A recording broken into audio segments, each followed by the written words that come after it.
Addiction and substance abuse will be what we'll be learning in this course. Hi, my name is Clarissa Parks, and I am your lecturer. We will be going over drug use and misuse, but before we get into the content, we will discuss the expectations of asynchronous learning, competencies, and also the objectives within this course. Again, welcome. Welcome to PSY362, where you'll be navigating and learning and understanding substance use and its challenges when it comes to addiction. We will explore how different substances impact physiological and psychological components of an individual. We will address the societal issues of addiction and the enhancement of treatment. We will also discuss the Christian faith and the Christian worldview, how we can have empathy and understanding to others who are dealing with addiction.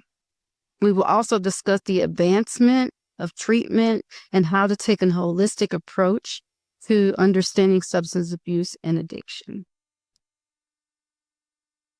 Student competencies. You will just demonstrate an understanding of physiological and psychological components of addiction and substance abuse. You will demonstrate an understanding of the key theories and causes of substance use and dependence, along with effective strategies for prevention, intervention, and treatment. Comprehend the pharmacological impacts of different substances of abuse on the human body and their effects on human development. We will go in depth of how neurons and the impacts on cognitive ability when it comes to substance use. We will also examine scripture and references of teaching to relate the context of addiction, suffering, and redemption. Recognize the significant effects of addiction on individuals from diverse backgrounds, family dynamics, communication, cultures, and the Christian congregation. Learning tools. These will be the key learning tools within this course. You'll be hearing and seeing the lectures and the PowerPoints and utilize the textbook for reading, individual homework such as the MindTap quizzes and also discussion posts that will help you engage with your peers. You will examine and analyze and incorporate your own understanding throughout this course by the context of this course. Online learning may have its myths. It seems like it's easier because you're independent, you're doing your own work, but it takes a lot of discipline. You have to really pay attention to the syllabus and the deadlines. Deadlines are crucial when you're doing independent asynchronous work. And also make sure that you ask questions. Again, you'll be having work every week, which includes homework, creating with your writing assignments and creating your content for your final paper. You'll also be receiving the lectures each week, and you also be reading the chapters that are aligned with each week and the subject that we're going over. Please remember that each week goes from Monday and Saturday as we respect and observe Sabbath. However, please pay attention to your time and deadlines, and if there's any discrepancies, please contact your professor. Communicate. Again, reiteration, communicate. It's so important to communicate, ask questions, participate, engage in discussions, seek handouts, and also contact your professor. They're the expert in the course. Ask questions. There's no question too small to ask. 1 Corinthians chapter 10, verse 13 states that there's no temptation that has overtaken you except what is common to mankind. And God will not let you be tempted beyond what you are able to bear. He will also provide a way out so that you can endure it. Essentially, it is promised that God won't test you with challenges you can't handle. He will help you resist temptations and find a way out. So God is there to guide you. and to help you to practice discernment, and that no burden that man may endure will be too much for God. So seek him when there is trouble and when you need guidance. We all can fall short to common temptations, but with God's faithfulness and grace, we're able to escape and find the strength to persevere through those temptations. Let's get into the commonalities and the general concepts of substance use. And one thing that's very important to know, we have been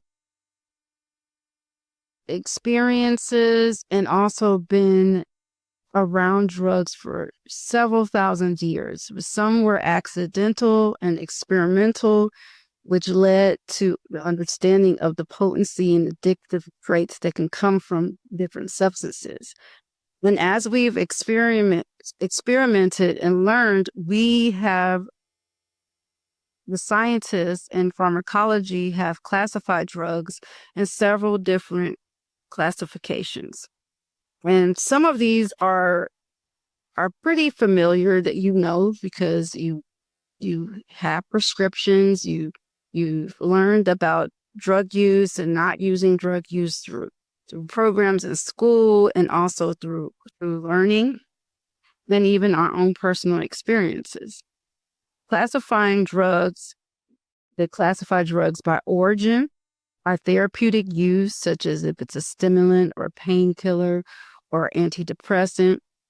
The site of drug action, does it affect the central nervous system? What part of the body is it impacting?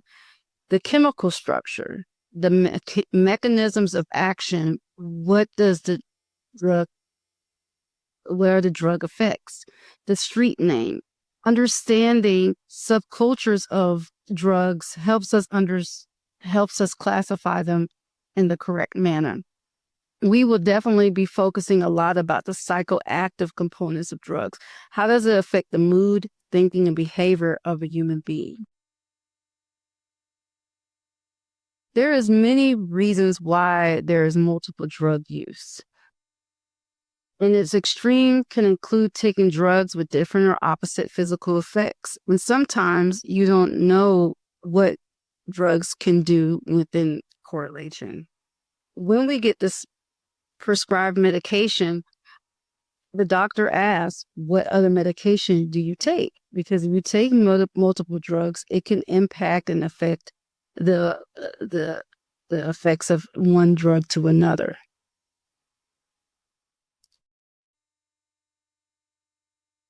We are familiar in psychology of the DSM. The DSM-5 helps us understand diagnostic criteria of diagnosing someone with a substance abuse disorder. There are several different factors that go into diagnosing.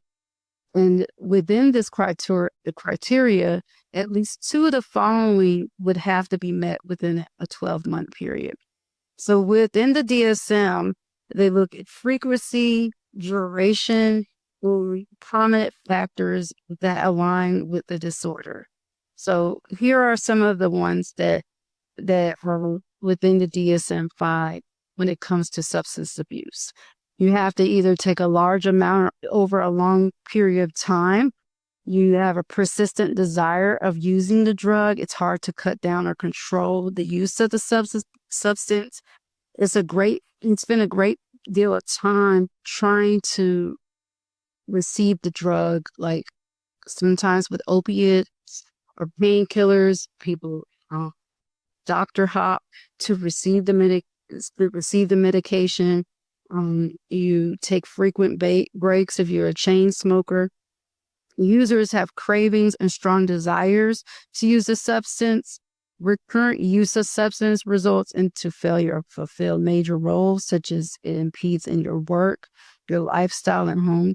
And that is the most common criteria for most disorders, that if it impedes into fulfilling major roles, it decreases your normal day-to-day life, that is when you can notice that it's a problem. Use of substances continued despite having persistent or recurrent social interpersonal problems. You see that it's causing problems. It's taken away from friendships, relationships, intimate relationship, professional relationships, but you continue to desire to obtain the substance. And use of substance is recurrent in situations in which it's physically hazardous. You see the impacts that it's having on your body, cognitively, physically. There's failure in some components of the body operating like the way it does, but you still focus on or obtaining the substance. And use of substance continued despite the knowledge of having persistent or recurrent physical or psychological problems. Other criteria is the tolerance and withdrawal experiences. If you see a remarkable increase of using the substance because the tolerance level, you're having excruciating withdrawal factors. These are the components of receiving a diagnosis of substance abuse disorder. There's also specifications in the severity. You have mild, moderate, and severe. Why do some people use drugs? Well, a lot of times during thousands of years ago, people accidentally discovered certain plants, certain elements of the earth, and they realized that it has an impact, and they do not understand the magnitude of the effects that it can have on the human being.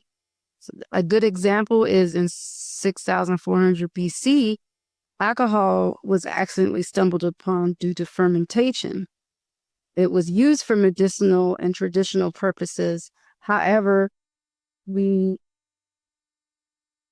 genetic and understanding human behavior, it can form into an addiction.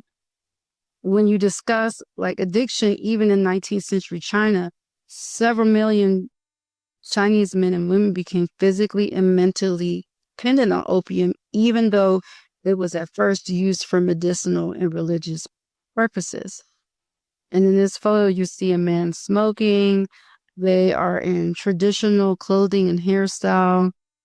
And like we reiterated, there's this discovery, but not understanding how human behavior, the human body and mind and soul can interact and be affected by the substance. Again, medicinal science and drug use has been over years and years of establishment and experiences. And sometimes when using a different substance or drug for a certain component, is realizing the impacts that it may have on another and understanding it better for what it should be used for, or maybe it shouldn't be used for. And even like back in times, cocaine was used for depression and treatment for opiate dependence. Cannabis was to treat insomnia and not nervousness, and that's still a prominent use for cannabis, and it's debated for its medicinal purposes. And now we have the issues of using synthetic drugs that will create more of a drug issue, especially when it comes to fentanyl. We were all familiar with prohibition, and alcohol, again, was used for medicinal mass use, but then it became aware of the awareness of the risk associated with the substance. And that's why there became a prominent concern of how to regulate drugs and classify drugs so that it could be tracked and studied in an appropriate manner. The here and now of drug use is still prevalent. Although we have insight, we have new ways of accessibility, such as online availability to illicit drugs. We have connections from and the various ways of how to receive prescriptions. There's so many different telehealth that you can reach out to, and they prescribe you medication, which can be accessible, but it can be dangerous for people who have addictive behaviors. There's comorbidity within substance abuse. We have mental health that connects with the use of substances. And like we discussed earlier, overdoses on the rise because of synthetic drugs, synthetic opiates such as fentanyl. We are always ongoingly dealing with the stigma and public perception of drugs and how we treat drugs and how we treat the problem as a societal issue. And then there's discrepancies and debates and lack of clarity at times when it comes to public policies and law enforcement challenges when it comes to drug legislation, and even how we need to assess criminal reform approaches when it comes to drug use. And the most important thing is to provide prevention and education early on. And we have went to school, we've received like Red Ribbon Week and different drug safety programs that may come into the school setting, even commercials that provide education in regards to the safety of drugs.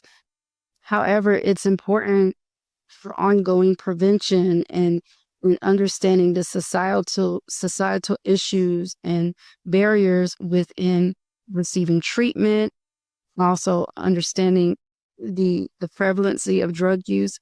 Vaping is one, and then we'll discuss it more when we discuss nicotine. But vaping is a huge issue with youth, and I worked in a high school setting, and we had several instances of vaping within the school and how we should address those matters and how it can impact the youth, especially because of their developmental components are not fully developed. What is next? Each lecture will dive into different classification of drugs and understand how it impacts the body and what is out there for treatment within that drug.